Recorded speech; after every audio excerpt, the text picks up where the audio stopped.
ஓம் ஸ்ரீ குருபியோ நமக குரு வாழ்க குருவே துணை ஓம் அனைவருக்கும் அடியனை நமஸ்காரங்கள். ஸ்ரீ ஹயக்ரீவர் ஜோதிட பயிற்சி வித்யாபீடம் ஆச்சாரியர் சந்திரசேகர். ஒரு ஆய்வு ஜாதகம் சம்பந்தமான விஷயங்களை பற்றி பார்க்கலாம். இது ஒரு பெண்ணுடைய ஜாதகம். 1996 பிறந்த ஒரு பெண்ணுடைய ஜாதகம்.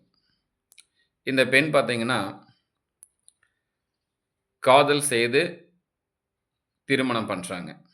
இந்த பொண்ணு வேறு கம்யூனிட்டி, பையனும் வேறு கம்யூனிட்டி. பொண்ணோட வீட்டில் விருப்பம் இல்லை. அதுக்கு பிறகு பெண் பையனோட வெளியில் திருமணம் பண்ணிடுறாங்க. அதுக்கு பிறகு பொண்ணை சேர்த்திக்கிறாங்க. அப்படி தான் வாழ்க்கை போயிட்டு இருந்துச்சு. இந்த பொண்ணு மேரேஜ் பண்ணி ஒரு 7 வருடங்கள் ஆச்சு. அதுக்கு 7 வருடங்கள் அதுக்கு முன்பு ஒரு பெண் குழந்தை ஒன்று இருக்குது. இந்த பெண்ணுடைய ஜாதகத்தில் பார்த்துட்டிங்கன்னா சில விஷயங்களை பற்றி நம்ம பார்ப்போம். இப்போ பிரிஞ்சிருக்காங்க. கணவர் மனைவி பிரிஞ்சிருக்காங்க. தீராத ஒரு காதல். தீராத காதல் அப்படின்னாவே அந்த பெண்ணுடைய ஜாதகமாகட்டும் ஆணுடைய ஜாதகமாகட்டும் புதன் லோ டிகிரி இருக்கணும். புதன் லக்னத்தை பார்த்தாலும் காதலுடைய ஏக்கம் இருக்கும். புதன் 5ல் இருந்தாலும் காதலுடைய ஏக்கம் என்பது சற்று அதிகமாக இருக்கும்.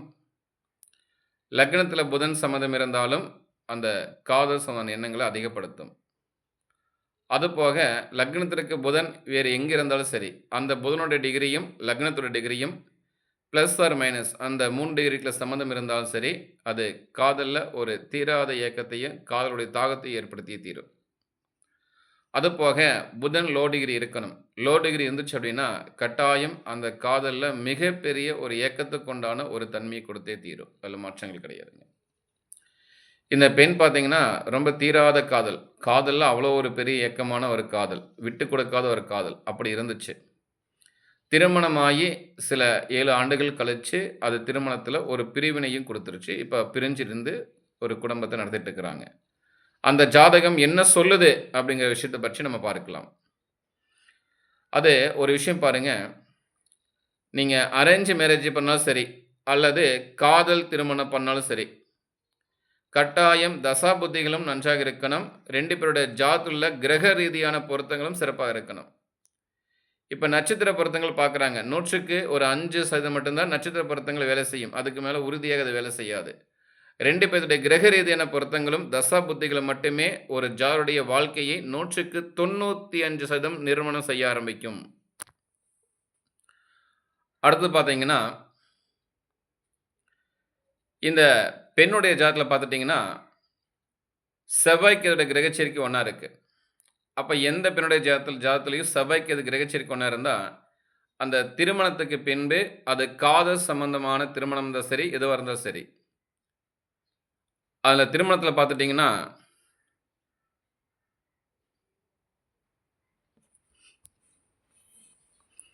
அது காதல் சம்பந்தமான திருமணங்கள் அரேஞ்ச் மேரேஜ் இருந்தால் சரி, அந்த திருமணத்தில் ஒரு கசப்புக்கு உண்டான ஒரு தன்மையும் கொடுக்கும். அப்போ இது மாதிரி செவ்வாய் கேது, செவ்வாய் ராகு ப்ளஸ் 7ஆம் அதிபதி கூட ராகுவோ கேதுவோ சம்மந்தம் இருந்துச்சு அப்படின்னா இந்த கிரக சேர்க்கையை ஆணுடைய ஜாதகத்தில் குரு சேர்ற மாதிரி, குரு பார்க்குற மாதிரி இணைச்சி வைக்கணும். அப்படி இணைச்சி வச்சா வாழ்க்கை கொஞ்சம் சிறப்பாக இருக்கும். தொந்தரவு இல்லாமல் அது போக ஆரம்பிக்கும். அப்போ இந்த பெண்ணுடைய ஜாதகத்தில் செவ்வாய்க்கு அது கிரக சேர்க்கிறது ஒரு தவறு தான். அது திருமணத்துக்கு பிறகு கணவருக்கு உண்டான ஒரு கசப்பை கொடுக்கும். ஏன் அப்படின்னு கேட்டிங்கன்னா செவ்வாய் என்பது கணவருக்கு இருக்கக்கூடிய ஒரு கார கிரகம் அது. ஸோ அந்த கிரகம் இருப்பதால் அது திருமணத்துக்கு பிறகு ஒரு பிரச்சனை கொடுக்கும். இந்த பெண்ணுக்கு பார்த்துட்டிங்கன்னா இப்போ தற்சமயம் நடக்கக்கூடிய தசா புத்தி என்பது சனியோட தசை, சனியோட புத்தி என்பது நடந்துகிட்ருக்கு. லக்னம் என்பது கன்னி லக்னம். 7ஆம் இடத்துல சனி, செவ்வாய், சூரியன், கேது இந்த 4 கிரகம் இருக்குது. இதில் பாருங்கள், நம்ம மேலோட்டமாக பார்க்கும் பொழுது இந்த லக்னத்திற்கு சனி என்பது 5+6 கூடியவன். 5+6 கூடியவன் லக்னத்துக்கு 7 இருக்கிறார். அப்போ 7 பாருங்கள், சனி திக்பல பெற்ற கிரகமாக பாவிக்கப்படுகிறது. அப்போ திக்பல பெற்ற கிரகத்துடைய தசாபுத்தி நடக்கும் பொழுது வாழ்க்கையில் குடும்பம், பொருளாதாரம் மற்ற எந்த ஒரு விஷயம் இருந்தாலுமே சிறப்பாக அந்த ஜாதகரை மேன்மைப்படுத்தியே தீரும். வாழ்க்கையில் ஒரு நல்ல நிலைமைக்கு கட்டாயம் வந்தே தீரும். அப்படி ஒரு திக்பல கிரகத்துடைய தன்மையை வேலை செய்ய ஆரம்பிக்கும். இந்த பெண்ணுக்கு பார்த்துட்டிங்கன்னா அது திக்பல கிரகம் செயல்படவில்லை. ஏன் அப்படின்னு கேட்டிங்கன்னா சனி 7 லக்னத்துக்கு 7 இருக்கிறாரு. ஆனா, அது பாவகத்தில 6ஆம் இடத்துக்கு வந்துட்டாரு. அப்போ ஒரு தசாபுத்தி நடக்கக்கூடிய காலகட்டங்கள்ல, அந்த கிரகமானது அதே இடத்துல நிக்கிறாரா? அல்லது அடுத்த பாவத்துக்கு போய்ட்டாரா?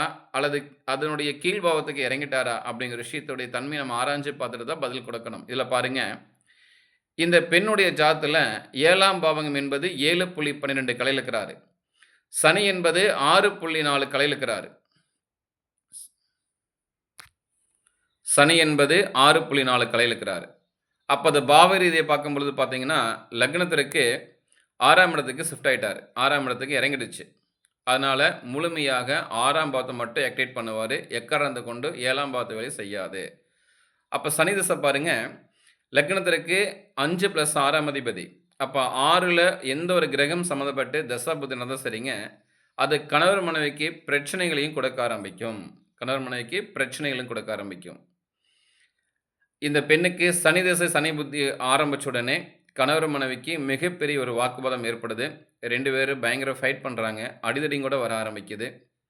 அந்த பிரச்சனைகள் தீவிரமடையுது. அதுக்கு பிறகு இப்போதைக்கு வாழ்க்கை வேண்டாம். பிறகு பார்க்கலாம் எது இருந்தாலும் சொல்லிட்டு, அந்த பெண்ணும் அந்த குழந்தைய அழைச்சுக்கிட்டு, தன்னுடைய பெண் குழந்தைய அழைச்சுக்கிட்டு, பக்கத்தில போய் ஒரு கிராமத்தில தனியா குடித்தனம் நடத்திட்டு இருக்குது. அந்த அளவுக்கு திருமண வாழ்க்கை என்பது கசப்பு கொடுத்துருச்சு. அப்போ ஒரு தீராத காதல கொடுத்தது புதன் லோ டிகிரி. அந்த தீராத காதல் தன்மைய குடுத்துக்கிட்டு, அதுக்கு பிறகு திருமணத்த குடுத்து, வரக்கூடிய தசா புத்திகளும் அத பிரிக்க ஆரம்பிக்குது. இப்ப பார்த்தீங்கன்னா, அந்த பொண்ணு சிரமப்பட்டு ஒரு வாழ்க்கையை வாழ்ந்து கொண்டிருக்காங்க. இப்போ இந்த பெண்ணுடைய கணவருக்கு நடக்கக்கூடிய புத்தியும் பார்த்தீங்கன்னா, குருட புத்தி. அந்த குரு பாருங்க, அவருடைய ஜென்ம லக்னத்திற்கு 10ல அமர்ந்து அந்த புத்தியும் நடத்துறாரு. அப்ப யாருடைய கணவருடைய ஜாதகத்தில 1, 6, 10 இந்த கிரகத்துடைய சம்மந்தப்பட்ட தசா புத்தி நடக்கக்கூடிய காலகட்டங்கள்ல 2 பேருக்கும் பிரச்சனைகள், பிரிவினைகளை ஏற்படுத்திக் கொடுக்கும். அப்ப கணவருக்கு 10ல இருந்து அந்த குருவுடைய புத்தி நடத்துறாரு. இந்த பெண்ணுடைய ஜாதகத்திலயோ வலுவாக 6ஆம் அதிபதியுடைய திசையான சனியுடைய திசையும் கொடுக்க ஆரம்பிக்குது. அந்த சனியும் 7 இருந்து பாவ ரீதியா 6ஆம் இடத்துக்கு வந்தனால, முழுமையாக 6ஆம் பாவத்த இண்டிகேட் பண்ண ஆரம்பிக்குது. இந்த காலகட்டங்கள்ல இந்த பெண்ணுடைய ஜாதகம் பிரிஞ்சிறக்கூடிய ஒரு வேலைகள செய்ய ஆரம்பிக்குது. அப்போ எந்த ஒரு ஜாதகர நீங்க திருமணம் பண்ணாலும் சரிங்க. இது மாரி தசா புத்திகள்லாம் கொஞ்சம் பிரச்சனை இருந்துச்சு அப்டின்னா, இப்ப பெண்ணுடைய ஜாதகத்துல செவ்வாயோ, சுக்கிரனையோ 7ஆம் அதிபதியோ, ஆணுடைய குரு பார்க்குற மாரி இருக்கணும்.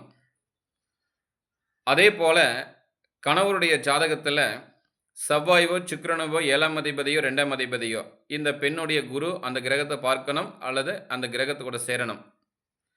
இப்படி சம்மந்தம் இருந்துச்சு அப்டின்னா, அந்த கணவனுடைய ஜாதகத்துல கோச்சாரங்கள் சரியில்லாம இருந்தாலும் சரி, இந்த மாரி நடக்கக்கூடிய தசா புத்திகளோ 1, 6, 10 சம்மந்தம் இருந்தாலும் சரி, அது பிரச்சனையில வராம அந்த கிரக சேர்க்கை என்பது அது அவைங்கள மென்மைப்படுத்த ஆரம்பிக்கும் வாழ்க்கையை.